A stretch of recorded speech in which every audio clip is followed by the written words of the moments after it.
सौनक जी की उम्र लगभग 1000 वर्ष की थी। हजार वर्ष के महात्मा सब उठ करके खड़े हो गए। अभिवादनशीलस्य नित्यं वृद्धोपसेविनः चत्वारि तस्य वर्धन्ते आयुः विद्या यशो बलम। आवत ही हर्षे नहीं नैनन नहीं स्नेह, तुलसी तहाँ न जाइए चाहे कंचन बरसे मेघ। सौनकादिक ऋषिगण उठ करके श्री सूत जी महाराज जी का अभिवादन किए और हाथ जोड़ करके बड़े दीनहीन भाव से निवेदन करते हैं।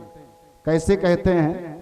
जैसे माता पार्वती जी ने भगवान शंकर से कहा था, बोली भक्तवत्सल भगवान की जय हो, कि पूछे हूँ रघुपति कथा प्रसंगा, पूछे हो रघुपति कथा प्रसंगा, पूछे हो रघुपति, पूछे हो रघुपति कथा प्रसंगा।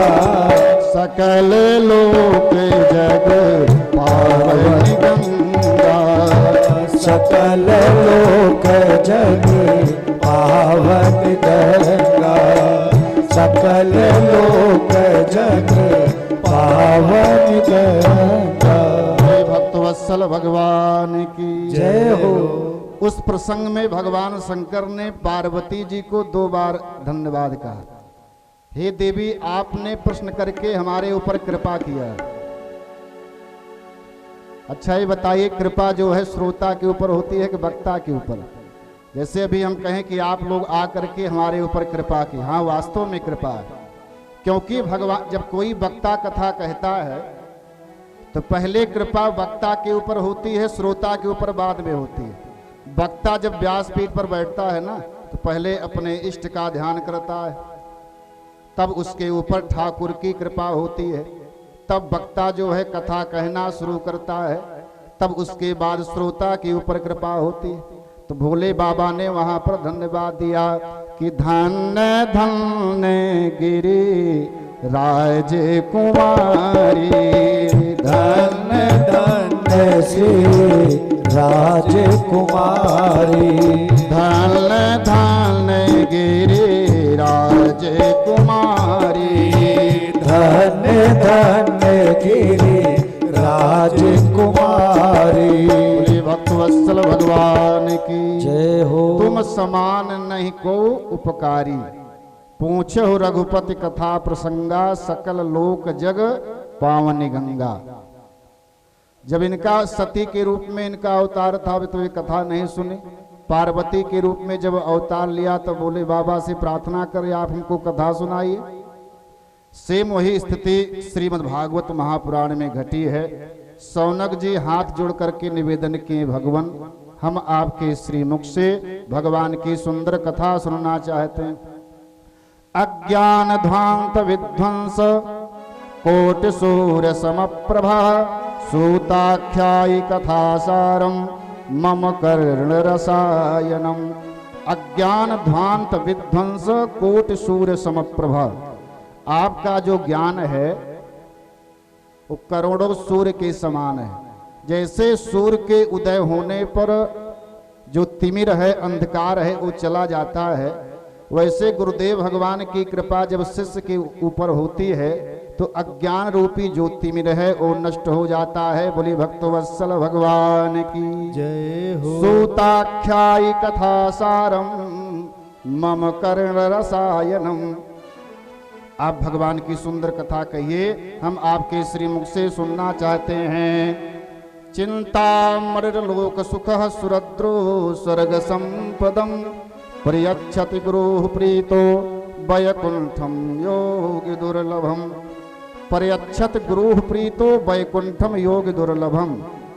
गुरुदेव भगवान की कृपा जब जीव के ऊपर होती है ना, तो वैकुंठम योग दुर्लभम, योगियों के लिए दुर्लभ भगवान का जो वैकुंठ है वो भी बड़े आसानी से प्राप्त हो जाता है। बोली भक्तवत्सल भगवान की जय हो। ये गुरुदेव भगवान की कृपा है। कहते हैं परमात्मा अगर रूठ गए तो गुरुदेव भगवान की शरण में जगह मिल जाता है। लेकिन अगर गुरुदेव भगवान रूठ गए तो परमात्मा भी आपके ऊपर कृपा नहीं कर सकता। श्रीमद् भागवत में हम आपको कथा सुनाएंगे, जिस समय देवराज इंद्र के द्वारा गुरुदेव बृहस्पति का अपमान किया गया, उठ करके प्रणाम नहीं किए, तो गुरुदेव बृहस्पति का अपमान करने से देवराज इंद्र श्रीहीन हो गए। दैत्यों का आक्रमण हुआ है देवताओं के ऊपर, और देवताओं को अपना स्थान छोड़ करके भगना पड़ा है देवलोक। तो देवराज इंद्र गए हैं भगवान विष्णु की शरण में, त्राहिमाम त्राहिमाम त्राहिमाम। भगवान विष्णु ने कहा, देवराज इंद्र, अगर हम स्वयं चाहें आपके साथ युद्ध करें तब भी आपकी विजय होने वाली नहीं है। बोली भक्तवत्सल भगवान की जय हो। क्योंकि आपके ऊपर से गुरु कृपा हट गई है, तुम पहले जाओ गुरु बनाओ। तो भगवान के कहने पर देवराज इंद्र त्वष्टा ऋषि के पुत्र विश्वरूप जी से जाकर के गुरु मंत्र लिया है। ये गुरु महिमा है। गु नाम अंधकार, रू माने प्रकाश। अज्ञान रूपी अंधकार से जो ज्ञान रूपी प्रकाश की ओर ले जाए, सच्चे अर्थों में वही हमारा गुरु है। वैकुंठम योग दुर्लभम। अब श्री सूत जी महाराज कहते हैं, सावधानतया सुनो। समस्त श्रोता समाज को सूत जी महाराज सावधान करते हैं। अब आप लोग भी सावधान हो जाएं। बोली भक्तवत्सल भगवान की जय हो। कोई बीच में बोलेगा नहीं, क्योंकि आप लोग अच्छे श्रोता हैं। देवी भागवत महापुराण में लिखा गया है, कथा के बीच में जो विघ्न डालता है ना, उसे ब्रह्म हत्या का दोष लगता है। देवी भागवत के प्रथम स्कंद में ही लिखा गया, पति पत्नी के बीच में जो झगड़ा आता है, बाल हत्यारा, स्त्री हत्यारा, और कथा के बीच में जो विघ्न डालता है, क्योंकि वक्ता की स्थिति वही होती है व्यासपीठ पर। ऑपरेशन थिएटर में जो स्थिति डॉक्टर की होती है, ये आसान बात नहीं। व्यासपीठ होती है। सावधानतया सुनो। आप लोग सावधान होकर के कथा का श्रवण करेंगे।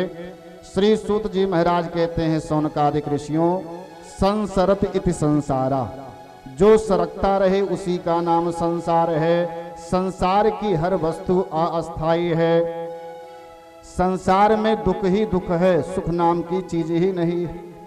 अगर सुख प्राप्त करना हम आप चाहते हैं तो संसार से थोड़ा हटना होगा, नेत्र को बंद करना होगा, अपने इष्ट का ध्यान करना होगा। श्रीमद् भगवत गीता की रचना जब भगवान श्री कृष्ण ने किया है, तो एक बड़ा सा बोर्ड लिख करके टांग दिया है, दुखालयम शाश्वतम। इस संसार में आए दिन दुख ही दुख है। संसार जो है दुखों का आलय है। आलय माने घर होता है। दुखालयम शाश्वतम। काल व्याल मुखग्रासोत्रास निर्णास हेतवे श्रीमद्भागवतम शास्त्रम कलो कीरेण भासितम। काल व्याल, व्याल माने सर्प होता है। काल रूपी व्याल से बचने के लिए श्री वेद व्यास जी ने भागवत जैसे ग्रंथ की रचना किया। रामचरितमानस जो है जीवन जीने की कला सिखाता है। पुत्र का धर्म क्या है, पिता का धर्म क्या है, स्त्री का धर्म क्या है, राज धर्म क्या है। अगर सीखना हो तो मानस का अध्ययन करो। और अगर मृत्यु की कला सीखना हो तो मरा कैसे जाए, क्योंकि जिसकी मृत्यु सुधर गई ना, उसका तो पूरा जीवन ही सुधर जाता है। बोली भक्तवत्सल भगवान की जय हो। आज हमको आपको मरना भी नहीं आ रहा। एक कवि ने बड़ा सुंदर बात कहा कि बुढ़ापा ऐसा जीना चाहिए कि दोबारा आना ना पड़े। बुढ़ापे में ऐसे जियो कि दोबारा आना ना पड़े, और जवानी इस तरह से जियो कि बुढ़ापे में पछताना ना पड़े। बोली भक्तवत्सल भगवान की जय हो। लेकिन हम लोग क्या करते हैं, जवानी जो है टहल करके मौज मस्ती में गंवा दिए, बचपना खेल कूद में गंवा दिए, तो वृद्धावस्था में पछताना पड़ता है। तो पछताने से कुछ होने वाला नहीं। कीरेण शोकेन भासितम। भगवान वेद व्यास जी ने काल रूपी व्याल से बचने के लिए श्रीमद् भागवत महापुराण जैसे ग्रंथ की रचना किया है। श्रीमद् भागवती वार्ता सुराणामपि दुर्लभा। ये भागवत की कथा भक्तों स्वयं देवताओं को भी दुर्लभ है। ना यत्र वैकुंठ कथा सुधा पदा, क्योंकि वैकुंठ में कथा की कोई व्यवस्था नहीं, न वहां पर व्यासपीठ होगी, न आप जैसे भक्तों का साक्षात्कार होगा। अगर वैकुंठ में कथा की व्यवस्था होती साकेत धाम में, तो जिस समय भगवान श्री रामभद्र का साकेत गमन हो रहा था, एक सुंदर चर्चा आती है, जब राम जी अपने साकेत धाम को जा रहे थे ना, तो एक सुंदर दिव्य विमान सजा है। राम जी, लक्ष्मण जी, किशोरी जी, समस्त अवधवासी उस दिव्य विमान पर आरूढ़ हुए। कौतुक बस हनुमान जी भी आकर के बैठ गए। हनुमान जी ने कहा, राघव ये बताइए, आप जहां ले चल रहे हैं वहां पर आपकी कथा मिलेगी कि नहीं? तो राम जी ने कहा, ये बताइए कथा सुनी क्यों जाती है?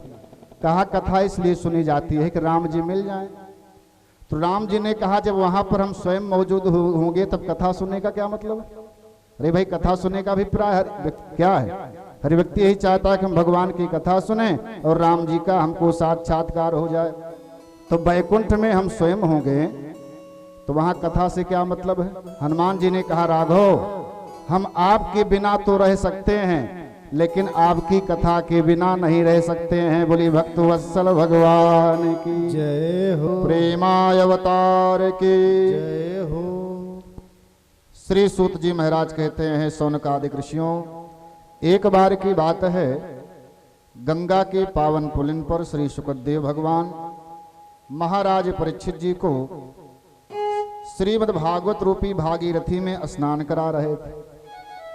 अब देवताओं के राजा इंद्र को जब इस बात की जानकारी हुई तो देवराज इंद्र एक अमृत कलश को लेकर के गंगा के पावन पुलिन के पास आ गए और सुखदेव भगवान से निवेदन किए, भगवान इस सुधामृत को आप ले लीजिए और बदले में मुझे भागवतामृत प्रदान कर दीजिए। सुखदेव जी ने कहा, रे स्वार्थी देवताओं, तुम लोग तो वास्तव में बड़े स्वार्थी हो, आपको विनिमय करना नहीं आता है। क्व सुधा क्व कथा लोके क्व काचा क्व मणिर महान। कहाँ सुधामृत, कहाँ भागवतामृत? सुधामृत की तुलना तुम भागवतामृत से करते हो। अब आप लोग विचार कीजिए, वो सुधामृत कोई सामान्य वस्तु है जिसको दे करके देवता भागवतामृत लेने के लिए आए? सुधामृत को प्राप्त करने के लिए कितना प्रयास करना पड़ा है। सुधामृत को लेकर के देवासुर संग्राम हुआ है देवता और दानवों के बीच में। क्षीर सागर का मंथन हुआ, मंदराचल पर्वत की मथानी बनाई गई, वासुकी नाग की रस्सी बनाई गई, 14 रथ निकले।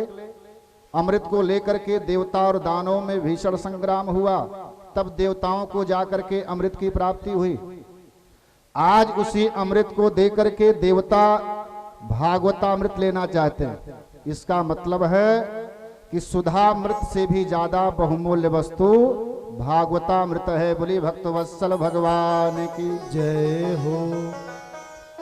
अमृत में और भागवत की कथा में आप तुलना कीजिए। देखिए, सुधामृत में पक्षपात है, देवताओं को पिलाया गया, दानव उससे वंचित रह गए।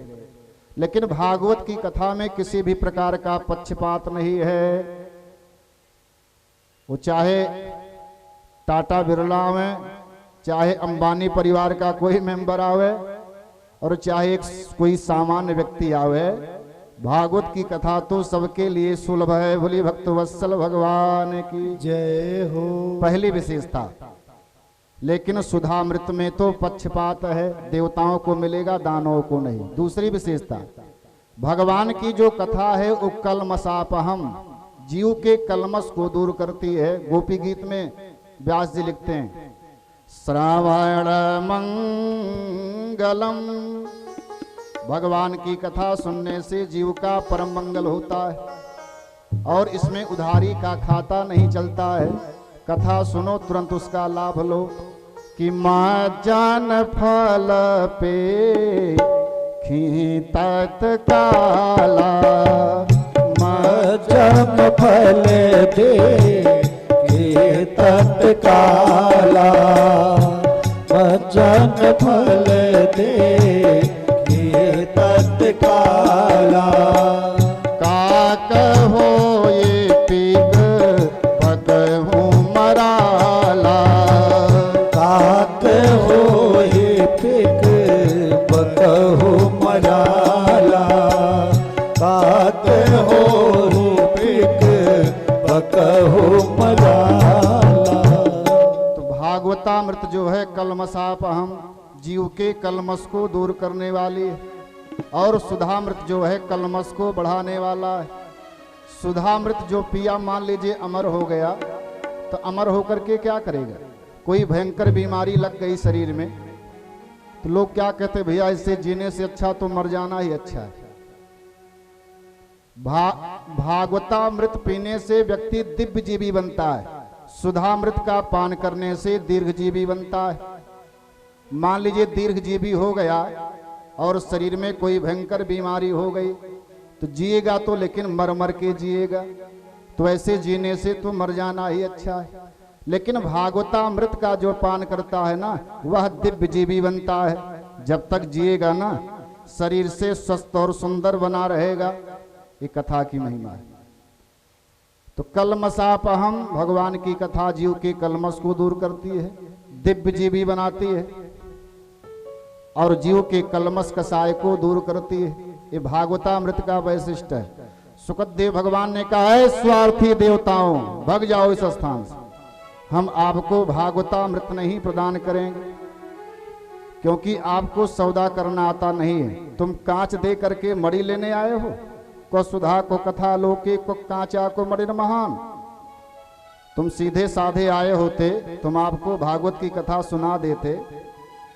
इन्हीं की देवताओं को भी भागवत की कथा नहीं प्राप्त हो पाई, तो व्यास जी लिखते हैं भागवत में, श्रीमद् भागवती वार्ता सुराणामपि दुर्लभा। ये भागवत की कथा स्वयं देवताओं को भी दुर्लभ है। सत्संग की इतनी बड़ी महिमा है भक्तों।